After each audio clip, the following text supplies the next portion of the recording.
Good morning everyone. तो बच्चों, जैसे कि हम लोगों ने कल देखा कि हमारे सीमा पर, भारत चीन सीमा पर हमारे भारतवासी बहुत सारे जवान जो चीन के सैनिकों के साथ हाथापाई में अपने जान अर्पित कर दिए, शहीद हो गए देश के नाम पर। वैसे ही मैं आज आप लोगों को हमारे असम के ही एक बड़े महान जो स्त्री हैं उनके बारे में मैं बताना चाहूँगा। तो वह पाठ का नाम है अरुणिमा सिन्हा, साहस की मिसाल। पाठ संख्या 18, अरुणिमा सिन्हा, साहस की मिसाल। तो यह पाठ पढ़ने से पहले हम लोग लेखिका के बारे में थोड़ा बहुत जानकारी हासिल कर लेते हैं। यह अरुणिमा सिन्हा, साहस की मिसाल जो पाठ है, इस पाठ की रचयिता है डॉक्टर जयश्री गोस्वामी महंत। डॉक्टर जयश्री गोस्वामी महंत असम की एक विशिष्ट साहित्यकार, शिक्षाविद तथा भूतपूर्व सांसद हैं।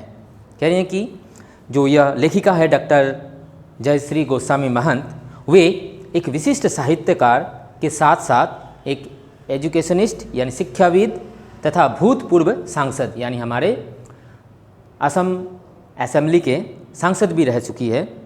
इन्होंने अपने जीवन में कहानी, कविता, उपन्यास, बाल साहित्य आदि के अतिरिक्त उन्होंने युगीन यथार्थता को लेकर आर्थिक, सामाजिक तथा राजनीतिक संदर्भ में कई चिंतन प्रधान लेख तथा निबंधों की भी रचना की है।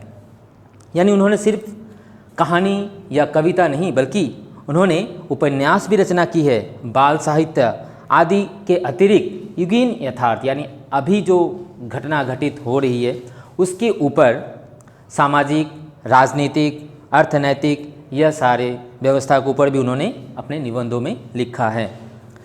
विश्व साहित्य के अनेक उल्लेखनीय ग्रंथों का अनुवाद करके उन्होंने असमिया अनुवाद साहित्य को भी समृद्ध किया है। यानी जैसे कि बहुत सारे भाषा होते हैं, अंग्रेजी होती है, हिंदी है और भी बहुत सारे भाषा हैं जिनके वे कहानी हो या गद्य विधायक जितने सारे, वह असमी भाषा में भी उन्होंने उसका अनुवाद किया है यानी ट्रांसलेट। कॉटन कॉलेज के प्राणी विज्ञान विभाग में अध्यापन कार्य आरंभ करने वाली डॉक्टर महंत के अनेक शोधपरक लेख देश विदेश की पत्रिकाओं में प्रकाशित हो चुके हैं। कह रहे हैं कि वे कॉटन कॉलेज, आप लोगों को पता ही है कि कॉटन कॉलेज कहाँ पर है, यानी हमारी गुवाहाटी में। गुवाहाटी कॉटन कॉलेज में प्राणी विज्ञान विभाग, प्राणी विज्ञान यानी जूलॉजी डिपार्टमेंट से उन्होंने एमए किया। फिर उन्होंने अनेक शोध मीन्स रिसर्च, यानी बहुत सारे विषयों पर, बहुत सारे टॉपिक पर उन्होंने शोध भी किया है यानी रिसर्च भी किया है। देश विदेश की पत्रिकाओं में प्रकाशित हो चुके हैं। यानी जो उन्होंने शोध किया है यानी रिसर्च जो किया है, जो एजुकेशनिस्ट के ऊपर या फिर किसी शिक्षाविद के ऊपर जो उन्होंने शोध किया है, वह बहुत विश्व के और भी बहुत सारे पत्रिकाओं में वे छापा गया है, प्रकाशित भी हुआ है। डॉक्टर महंत ने सन 1999 में 99 से 2002 तक राज्यसभा के सांसद के रूप में भी दायित्व का निर्वहन किया है। यानी उन्होंने डॉक्टर महंत जी ने यानी जयश्री गोस्वामी जी ने उन्होंने 1999 से 2002 तक का राज्यसभा यानी हमारे जो राज्यसभा यानी असम के जो राज्यसभा, उनमें उन्होंने सांसद के रूप में भी अपना दायित्व निर्वहन कर चुके हैं। उनकी साहित्यिक कृतियों में महाकवि गंधारी, चाणक्य आदि उपन्यासों में अन्य एक रत्नाकर, उबली जोवा चादर आदि, कहानी संकलन में असम आंदोलन, युग्मिया, चिंतार प्रतिफलन शीर्षक निबंध संकलन, चमेनियार विश्व साहित्य, विश्वश्रेष्ठ साधु कथा आदि बालोपयोगी साहित्य उल्लेखनीय है। वर्तमान समय में वे एडिनर संवाद नामक समाचार पत्र की संपादक का दायित्व संभाल रही हैं। भारत सरकार ने उन्हें सन 2018 में पद्मश्री सम्मान से सम्मानित किया था। यानी भारत सरकार, जो हमारी इंडियन गवर्नमेंट है, उन्होंने 2018 में उनको पद्मश्री पुरस्कार से सम्मानित भी किया है। तो बच्चों, अब हम लोग जो ये पाठ है उसके ऊपर कुछ व्याख्या करते हैं। तो इस पाठ का नाम है अरुणिमा सिन्हा साहस की मिसाल। अरुणिमा सिन्हा से हम लोग क्या समझते हैं कि वह एक लेडी है, यानी एक औरत है। उसके जीवन यानी उसके साहस, उसके जीवन में जो उन्होंने साहस का प्रतिफलन किया है, दिखाया है, उसका ही वर्णन उन्होंने यहाँ पर किया है।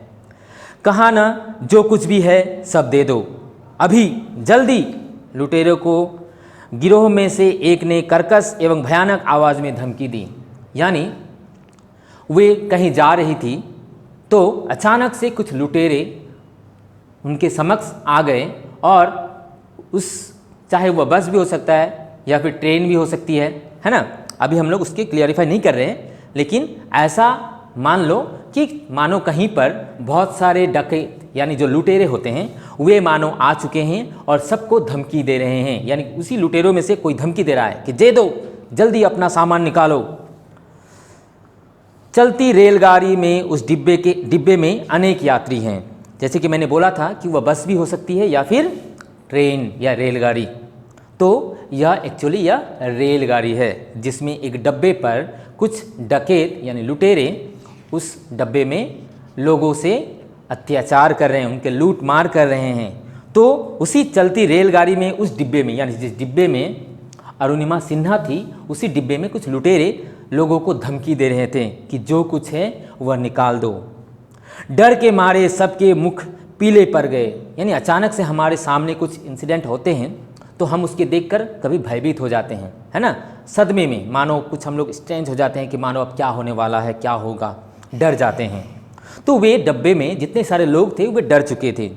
कोई किसी का मदद करने की हिम्मत नहीं जुटा पा रहा है, बल्कि जान बचाने के लिए लुटेरे जो भी मांग रहे थे, हाथ, कान, गले से गहने उतारकर 7 रुपया पैसा जो कुछ भी था सब निकाल कर चुपचाप उन्हें दे रहे थे। यानी उस डब्बे में जो रेलवे का डिब्बा होता है, उस डब्बे में जो बहुत सारे लोग थे वे डर के मारे कोई अपने कानों के बाली उतार कर दे रहे हैं, कोई अपने गले का हार निकाल कर दे रहे हैं, कोई अपने पायल निकाल कर दे रहे हैं, कोई अपना कंगन निकाल के दे रहे हैं। सब अपना अपना या फिर जितने सारे पैसा है वह भी उस डकैतों को दे रहे हैं डर के मारे। कोई उसके विरोध करने का हिम्मत नहीं कर पा रहे हैं।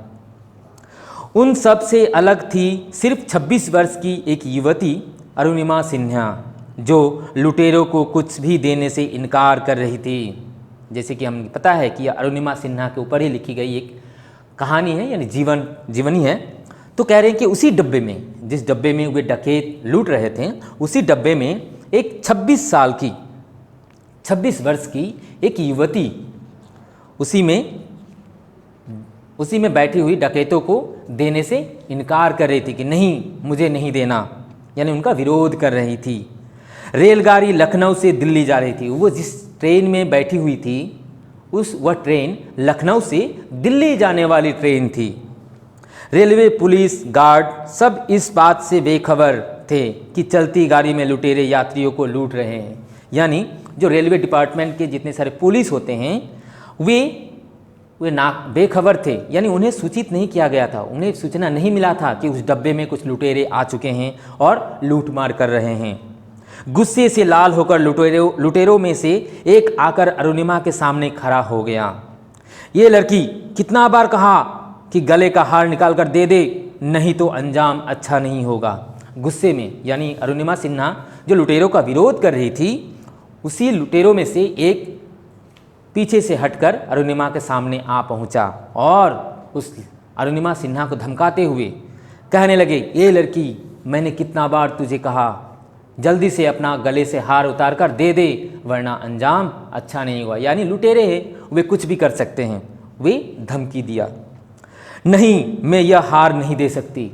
अरुणिमा सिन्हा मना करती हुई, उसका विरोध करती हुई कह रही है कि नहीं, मैं यह हार तुम लोगों को नहीं दूंगी। यह मेरी माँ का दिया हुआ हार है, इसके साथ उनका प्यार और आशीर्वाद है। मैं किसी भी कीमत पर यह तुम्हें नहीं दे सकती। अरुणिमा ने साफ साफ जवाब दिया। 11 अप्रैल 2011 की घटना की थी यानी जो अरुणिमा सिन्हा लखनऊ से दिल्ली जाने वाली ट्रेन में ट्रेन में बैठी हुई थी, वह ट्रेन किस दिन जाने जा रही थी? 11 अप्रैल 2011 की, यानी हमारे 9 साल पीछे 9 साल, यानी 2011 की 11 अप्रैल को वे लखनऊ से दिल्ली जा रही थी। तो उसने वह हार देने से मना कर दिया लुटेरे को, और वह कहने लगी कि यह हार मैं नहीं दूंगी, यह हार मेरी माँ की है, मेरी माँ की निशानी है, वे यह बहुत प्यार से और आशीर्वाद से मुझे यह हार दी है, इसलिए मैं तुम्हें नहीं दे सकती। अरुणिमा सिन्हा एक अच्छी वॉलीबॉल खिलाड़ी थी। अरुणिमा सिन्हा वॉलीबॉल जो खेल होता है उसका एक अच्छी खिलाड़ी थी। कई राष्ट्रीय प्रतियोगिताओं में उसने राज्य की टीम में खेलकर काफ़ी नाम कमाया था। वह उत्तर प्रदेश की रहने वाली थी, यानी अरुणिमा सिन्हा जो है वह कहाँ के रहने वाली थी? उत्तर प्रदेश की। और वे कई ऐसे खेल थे, यानी हॉकी था, वॉलीबॉल था, वह सारे प्रतियोगिता में उसने काफ़ी सारे मेडल भी और प्राइज़ भी जीत चुकी है। इससे पता चलता है कि वह अरुणिमा सिन्हा वॉलीबॉल में काफ़ी अच्छी खिलाड़ी थी। रेलगाड़ी चल रही थी, लुटेरे भी यात्रियों को बेपरवाह लूट रहे थे। वे अरुणिमा से कई बार उसके गले के हार मांगकर धमकी दे चुके थे, पर अरुणिमा उनके सामने हार नहीं मानी। यानी रेलगाड़ी में जितने सारे लुटेरे थे वे लोगों को डरा धमका कर उनसे पैसा, गले का हार, कान के बाली, हाथ के कंगन, यह सारे लूट रहे थे, लेकिन अरुणिमा सिन्हा हार नहीं मानी। वे अपने गले की हार देने से मना कर दी थी। कई सहयात्री भी अरुणिमा को आंखों के इशारे से लुटेरे को बात मान लेने के लिए कह चुके थे, पर अरुणिमा अन्याय के सामने सिर झुकाना नहीं चाहती। अपनी बात पर वह अडिग रही। कह रही हैं कि कई, यानी होते हैं ना कि हमारे बस में और भी बहुत सारे पैसेंजर होते हैं, रेलवे में भी बहुत सारे पैसेंजर होते हैं, वे क्या करते हैं, हमें समझाते हैं कि नहीं दे दो, इनसे पंगा मत लो। वैसे ही वहाँ के जो यात्री थे वे अरुणिमा को आंखों से इशारा करके बोलने लगे कि दे दो बेटी, दे दो, इससे पंगा मत लो। लेकिन अरुणिमा सिन्हा उसे इनकार कर अपने साहस का परिचय दे रही थी कि नहीं, मैं यह नहीं दे सकती। वे अपने विचारों पर अडिग रही। अडिग यानी स्थिर रहना। तो तू हार नहीं देगी? वह लुटेरे अचानक से और भी ज़्यादा गुस्से हो गए। वे धमकाने लगे, तो तू हार नहीं देगी, हमारी बात नहीं मानेगी, इतनी हिम्मत, इसका अंजाम क्या होगा तुझे नहीं मालूम। अरुणिमा के सामने एक लुटेरा गरज उठा। अरुणिमा सिन्हा के सामने एक लुटेरा गरज उठा कि तू नहीं देगी, इसका अंजाम तुझे अच्छा नहीं होगा। पलक झपकने के पाई की 2 लुटेरे ने आकर अरुणिमा को उठा लिया और कोई कुछ समझ पाए इससे पहले वे उसे खुले दरवाजे से रेलगाड़ी से बाहर अंधेरे में फेंक दिया। यानी लुटेरों को गुस्सा आ गया, है ना। तो वे लुटेरे क्या करने लगे, वो 2 लुटेरे अरुणिमा के सामने जाकर उसको पकड़ लिए और पकड़कर जो रेलवे का दरवाज़ा होता है, दरवाज़ा के सामने ले जाकर अचानक से उसे दरवाजे से बाहर फेंक दिया। चलती हुई ट्रेन से उसे दरवाजे की तरफ से बाहर फेंक दिया। उसी समय पास की पटरी से भी एक रेलगाड़ी गुजर रही थी। यानी जैसे कि 2 लाइन होते हैं ना रेलवे के, जैसे हमारे असम में यहाँ से सिलचर और बदरपुर टू लामडिंग एक 1 वे है ना, लेकिन बाहर अगर जाओ तो देखना 2 या 3, 4 रेल के पटरी होते हैं, यानी 1, 2, 3, कभी कभी 3, 4 भी होते हैं। तो क्या होता है कि इधर से अगर कोई ट्रेन इस तरफ जाता हो और कोई ट्रेन इधर से इस तरफ आता हो, है ना, या फिर कोई खड़ा होता है। तो जैसे कि मान लेते हैं यहाँ इस ट्रेन में अरुणिमा सिन्हा थी, यानी अरुणिमा, इसमें अरुणिमा थी और यह ट्रेन गुजर रही थी, उससे क्रॉस कर रहा था। तो उसी वक्त जो लुटेरे अरुणिमा सिन्हा को दरवाजे से फेंका, यानी इस तरफ फेंका, है ना, अरुणिमा सिन्हा को इस तरफ फेंका। फेंकने के बाद जो इधर से रेल आ रही थी, देखते हैं क्या होता है कि जब उसे नीचे की तरफ फेंका तो ऑपोजिट साइड से एक पटरी पर रेलगाड़ी गुजर रही थी। अरुणिमा का शरीर उस रेलगाड़ी से टकराकर और नीचे गिर गया। यानी जब उसे फेंका गया तो दूसरा जो ट्रेन था उसे टकराकर वे नीचे गिर गई। दर्द के मारे अरुणिमा चीखती चिल्लाती रही, परंतु रेलगाड़ी के इंजन और पहिए की आवाज़ से उसकी आवाज़ दब गई। जैसे कि हम लोगों को पता है कि रेल का जो व्हील होता है, यानी चक्का जो होता है, वे लोहे का होता है, और जिस पर व्हील रेल चलती है वह पटरी भी लोहे का ही होता है। तो जब दो लोहे के टुकड़े यानी टकराते हैं आपस में, तो उससे तो आवाज़ निकलती है। तो मानो वहाँ पर 100-200 के चक्के होते हैं, वे चक्का जब चलती है तो वे आवाज़ सुनाई, किसी के चीखने चिल्लाने की आवाज़ सुनाई नहीं देगी। तो वे अरुणिमा सिन्हा रेल से टकरा कर वे नीचे गिर गई। दर्द के मारे वह चीखने चिल्लाने लगी, लेकिन वहाँ आवाज़ सुनने वाला कोई नहीं था। आवाज़ दब गई। लगभग 7 घंटे वह रेल की पटरियों के पास पड़ी रही और उस दौरान उसके पास से 39 रेलगाड़ियाँ गुजर गई। यानी जिस वक्त उस अरुणिमा सिन्हा को रेल से फेंका गया था, उस वहाँ तो एक ट्रेन तो उसके फेंके जाने पर ही गुजर रही थी, उसके बाद जो वहाँ पर वो परी दर्द के मारे चीखती चिल्लाती रही। सोचो, उस रात के अंधेरे में वहाँ कोई सुनने वाला नहीं था। उस वक्त से सुबह तक वहाँ से कम 39 यानी 39 ट्रेन्स वहाँ से गुजर चुके थे, लेकिन किसी ने भी नहीं देखा। रात के अंधेरे में किसी ने उसे नहीं देखा, या किसी ने देखा भी हो तो कुछ करने की हिम्मत जुटा नहीं पाई। यानी सपोज हम लोग सोच सकते हैं कि अगर कोई देखा भी हो तो उसे वह हिम्मत करके उसके पास नहीं जा पाए, जुटा नहीं पाए। सवेरे बहुत लोगों ने देखा कि लखनऊ दिल्ली रेल मार्ग की पटरियों के पास युवती लहूलुहान होकर पड़ी है। जब सवेरा हुआ तो अंधेरे में तो कुछ दिखाई नहीं देता, लेकिन जब उजाला होता है तब दूर के भी वस्तु हमें आसानी से दिखाई देता है। तो जब सुबह सवेरा हुआ तो लोगों की दृष्टि अरुणिमा सिन्हा पर पड़ा, तो उन्होंने देखा एक युवती लहूलुहान यानी रक्त से बहा हुआ, एकदम उस वातावरण वहाँ रक्त से भरा हुआ दिखाई देने लगा। पहले बरेली के अस्पताल में और उसके बाद नई दिल्ली के अखिल भारतीय आयुर्विज्ञान संस्थान में अरुणिमा का इलाज करवाया गया। सबसे पहले लोगों ने क्या किया, उसे जो प्राइमरी हेल्थ सेंटर होता है वहाँ पर, बरेली के जो हेल्थ सेंटर है, स्वास्थ्य केंद्र, वहाँ पर ले गए, लेकिन वहाँ से उसे दूसरे हॉस्पिटल में उसे भेज दिया गया।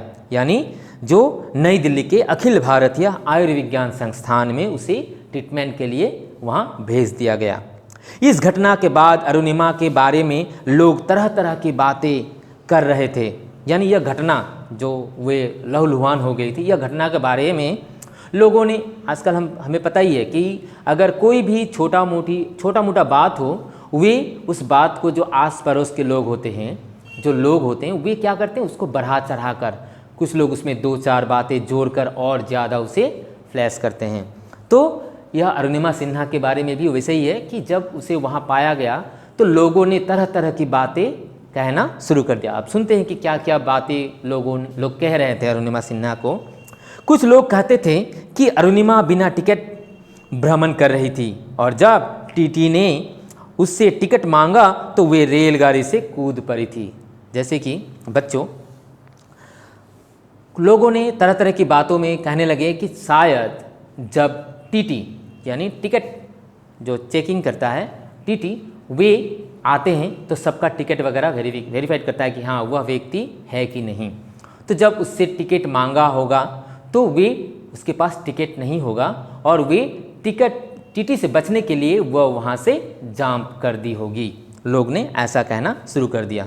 तो बच्चों, इससे मैं एक बात बताना चाहूँगा कि कभी भी अगर हम लोग रेलवे में उठें तो हम सबसे पहले उस ट्रेन का जहाँ तक जाना है, यानी जहाँ से आप उठेंगी वहाँ से जितने दूरी तक आप जाएंगी वहाँ तक कम से कम टिकट करवा लेना, नहीं तो टीटी काफ़ी सारे फाइन भी लगा सकते हैं। इसलिए टिकट लेकर ही भ्रमण करना, कहीं भी बस हो, ट्रेन हो, कहीं पर भी। तो लोगों ने इस तरह की बातें कहना शुरू कर दिया। कोई कहता था कि अरुणिमा आत्महत्या करने के लिए चलती गाड़ी से कूद पड़ी। लोगों का कहना, और क्या कहें हम लोग, कि कुछ लोग कहने लगे कि शायद वह आत्महत्या करना चाहती थी, इसीलिए वह चलती ट्रेन से वह कूद पड़ी थी। धीरे धीरे ये सब बातें अरुणिमा के कानों में भी पड़ी थी और उसे बहुत दुख हुआ था, परंतु अरुणिमा ने इन सब को एक चुनौती मानकर एक नई जिंदगी जीने के लिए मन ही मन संकल्प कर लिया था। यानी यह सारे बात जो लोग आपस में कर रहे थे, यह सारे बातें अरुणिमा सिन्हा के कानों पर पहुंच चुका था। वे यह सारे बात सुनकर बहुत दुखी भी हुई, लेकिन अपने आप को एक साहसी युवती सोचकर उसने यह सारे बातों को अलग रख दिया और हिम्मत से काम किया, अपनी ज़िंदगी जीने का संकल्प करने लगी हिम्मत करके। उस घटना के बाद अरुणिमा को अपना बायां पैर हमेशा के लिए खोना पड़ा। उस पैर की जगह एक कृत्रिम पैर लगा दिया गया और दाहिने पैर में लोहे की चिक डालकर उसे चलने फिरने लायक बना दिया था। यानी जब उसे ट्रेन से फेंका गया था तो उसका एक पैर बुरी तरह से पिस चुका था, इसलिए एक पैर को काटना पड़ा था और दूसरे पैर में भी चोट लगने के कारण वे उसमें ताकत नहीं दे पा रहे थे, लेकिन डॉक्टर ने उसमें रॉड यानी लोहा घुसाकर उसे किसी तरह रिपेयरिंग करके उसे चलने तक बना दिया गया। अस्पताल के बिस्तर पर परी अरुणिमा हिमालय के शिखरों पर चढ़ने का सपना देखने लगी। अरुणिमा सिन्हा जो कि एक वॉलीबॉल की बहुत अच्छी खिलाड़ी थी, लेकिन यह दुर्घटना में उसका पैर खो जाने के कारण वे अब वॉलीबॉल नहीं खेल पाती थी। इसलिए उसने मन ही मन, यानी अस्पताल में जब वह एडमिशन थी तभी वह मन ही मन संकल्प किया कि वह हिमालय के शिखरों पर वह चढ़ेगी। उसके मन में एवरेस्ट विजय की इच्छा इस प्रकार बलवती हो गई कि वह अपने पैरों का दर्द और विकलांग दशा को भी भूल गई। वे जो माउंट एवरेस्ट है ना हिमालय के, वे माउंट एवरेस्ट विजय करने के लिए यानी जीतने के लिए वह अपने मन ही मन संकल्प करने लगी और अपने विकलांगता को, यानी विकलांग किसे कहते हैं, यानी फिजिकली हैंडीकैप, जो किसी प्रकार से फिजिकली हैंडीकैप होते हैं, विकलांग होते हैं, उसे विकलांग कहते हैं। तो वे अपने विकलांगता को भूल गई थी। वह कहाँ कैसे इस कार्य के लिए प्रशिक्षण ले सकेगी यह सोचने लगी। आखिर उसे मालूम हुआ कि एवरेस्ट विजय करने वाली बछेंद्री पाल उसका सही मार्गदर्शक कर सकेगी। जब वे हॉस्पिटल में दाखिला थी तब उसने मन ही मन सोचा कि किसी प्रकार मुझे माउंट एवरेस्ट विजय करना है। तो वे सोचते सोचते अचानक से उसे एक जो विजय हैं, एवरेस्ट विजय जो है उनके बारे में ख्याल आया।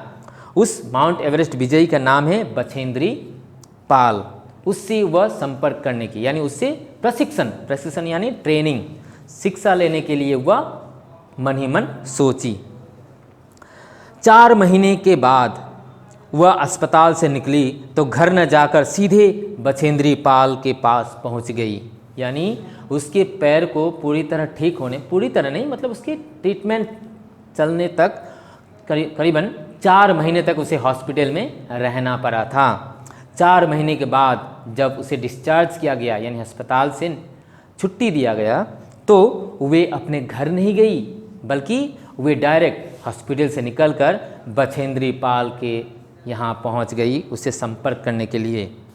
उस समय उसकी आंखों में था एवरेस्ट विजय का सपना। यानी उस वक्त उसी के आंखों में सिर्फ एक ही सपना था, एक ही दृढ़ विश्वास था कि वह माउंट एवरेस्ट विजयी बने। इसलिए वह वहाँ पहुँच गई। कहाँ? बछेंद्री पाल जो एवरेस्ट विजयी है। उस समय उसकी आंखों में था एवरेस्ट विजय का सपना। मन में थी विश्व के सर्वोच्च शिखर पर खड़े होने का तीव्र इच्छा। यानी उसके मन में तीव्र, यानी एकदम मतलब उस डेस्टिनेशन को उसे पाना ही था उसका मेन उद्देश्य। बछेंद्री पाल ने अरुणिमा की बातें ध्यान से सुनी। यानी जब अरुणिमा बछेंद्री पाल के पास पहुंची तो उसकी बात जो उन्होंने बताया तो बछेंद्री पाल पूरे ध्यान से उसकी बात को सुना पहले। अरुणिमा की आंखों में तैरते सपने, अपनी चुनौतियों के सामने सिर न झुकाने के अदम्य मनोबल और प्रबल आत्मविश्वास को अनुभव करने के बाद उसके मन में भी यह विश्वास जगा कि अगर इस युवती को सहारा और साहस मिले, सही तरीके से प्रशिक्षण मिले, तो ज़रूर यह एक दिन अपने लक्ष्य पर पहुँच कर दिखाएगी। जब अरुणिमा सिन्हा बछेंद्री पाल को अपने दृढ़ संकल्प के बारे में बताई कि वह माउंट एवरेस्ट विजयी बनना चाहती है, तो उसके मन में जो आत्मविश्वास था, जो साहस था, अदम्य साहस था, वे सुनकर वह बछेंद्री पाल अपने जो उसका थिंकिंग था उस पर अमल हुआ और वे उस युवती के बारे में सोचने लगी कि अगर इसे थोड़ा सा प्रशिक्षण, इसे थोड़ा सा साहस दिया जाए तो यह अवश्य माउंट एवरेस्ट विजयी बन सकती है किसी दिन। अरुणिमा की इच्छा के बारे में जानने के बाद अनेक लोग उसे यही परामर्श देते थे कि एक पैर कृत्रिम, दूसरा पैर भी लगभग बेकार। ऐसी हालत में हिमालय की चढ़ाई करने के लिए आवश्यक जटिल कौशलों का आत्मसात कर पाना तथा पर्वतारोहण के कठिन परिश्रम और निरंतर अभ्यास कर पाना तुम्हारे लिए संभव नहीं होगा। अपनी ज़िंदगी को जोखिम में डालकर ऐसे कामों के लिए आगे बढ़ने के सिवाय एक सामान्य जीवन जीना ही तुम्हारे लिए अच्छा रहेगा। यानी जब अरुणिमा सिन्हा ने दृढ़ संकल्प बना लिया कि उसे माउंट एवरेस्ट विजयी होना ही है, तब लोगों ने उसे बहुत समझाया कि एक तो तुम्हारे पैर कृत्रिम यानी डुप्लीकेट, यानी किसी तरह उसे बनाया हुआ डुप्लीकेट, तो एक तो डुप्लीकेट पैर है जिसमें वह बल नहीं दे पाएगी, और दूसरा जो है लगभग बेकार ही है, यानी उसमें भी वह ज़्यादा बल नहीं दे पाएगी। ऊपर से यह माउंट एवरेस्ट विजय होने का जो सपना है, यह तुम्हारे लिए बहुत ही खतरनाक साबित हो सकता है। लोगों ने उसे समझाया कि इससे अच्छा तुम अपने घर पर बैठो, अपने घर का काम संभालो। उसे यह सारे लोगों ने आश्वासन देने लगे, लेकिन अरुणिमा सिन्हा उन लोगों की बातों से बुरा न मानकर उसको सराहते हुए उन्होंने कहा कि नहीं, मेरा एक ही सपना है कि वह माउंट एवरेस्ट विजयी हो। परंतु जिसकी आंखों में एवरेस्ट विजय का सपना हो, मन में अदम्य साहस और प्रबल आत्मविश्वास हो, उसे ऐसी बातों से अपने लक्ष्य से भ्रमित करना संभव नहीं है। परंतु जिसके आंखों में माउंट एवरेस्ट विजय का सपना हो, यानी जिसका सपना बहुत दृढ़ होता है, वे यह सारे बातों से, यह सारी चीज़ों से कभी डरते नहीं हैं। तो बच्चों, हमें भी जो हम कहते हैं ना कि एम इन लाइफ, यानी तुम्हारे जीवन की जो भी सपना है, अच्छा सपना, जो डेस्टिनेशन जो तुम्हारा होता है, उस तक पहुंच पाने के लिए बहुत दृढ़ संकल्प, साहस और आत्मविश्वास की ज़रूरत पड़ता है। तो अरुणिमा सिन्हा अपने मन को साहस से भरती हुई, आत्मविश्वास को भरती हुई, वह अपने लक्ष्य से पीछे नहीं हटी। हमेशा अपने लक्ष्य को सामने रखकर अरुणिमा धीरे धीरे आगे बढ़ती गई। पहले जो कृत्रिम पेड़ लगाया गया था वह पर्वतारोहण के लिए उपयोगी नहीं था, यानी जो पहले डॉक्टर ने एक डुप्लीकेट पैर किसी तरह लगा दिया था, वे पैर पर्वतारोहण यानी पर्वत आरोहण, यानी पर्वत चढ़ने के लिए, आरोहण यानी चढ़ने के लिए, और पर्वत तो होता ही है पहाड़, कि पहाड़ चढ़ने के लिए वो उपयोगी नहीं था, मतलब उससे संभव नहीं था। एक नया पेड़ लगाने में लगभग 60-70 हज़ार रुपयों की ज़रूरत होती है, यानी एक किसी तरह मतलब थोड़ा अच्छा पेड़ लगाने के लिए कम से कम एक पेड़ के लिए 60 से 70 हज़ार, तब के ज़माने में 2011 में, तब के ज़माने में कह रहे हैं कि एक पेड़ लगाने में कम से कम 60 से 70 हज़ार यानी 60,000 to 70,000 खर्च हो सकता था। परंतु कोशिश करने पर वह भी संभव हुआ, लेकिन वह संभव कर चुकी। 60-70 हज़ार रुपये जुगाड़ कर ली और अपना पैर लगा लिया। अनेक सहृदय लोगों ने उसकी सहायता की। आखिर वह दिन आ गया जब सचमुच एक कृत्रिम पैर और लोहे के चिक लगाकर चलते फिरने के काबिल बनाया गया।